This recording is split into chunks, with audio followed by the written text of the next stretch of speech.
بله. چرا انقلاب کردید؟ من اینو اتفاقا با اطمینان آخر سال پاپولیستی با اطمینان میخوام بگم که بسیاری از کسانی که همین الان به نسل 57 اعتراض دارن، اگر خودشون در همون زمان بودن تو انقلاب شرکت میکردن.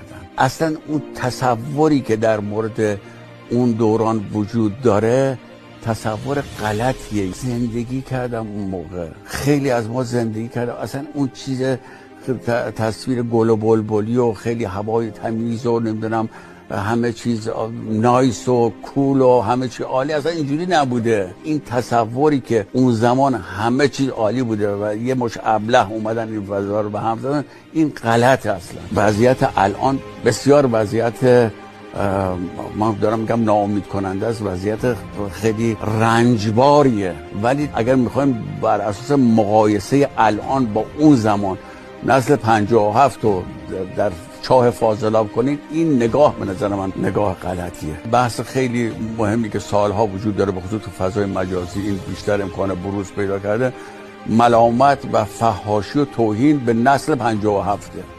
این 57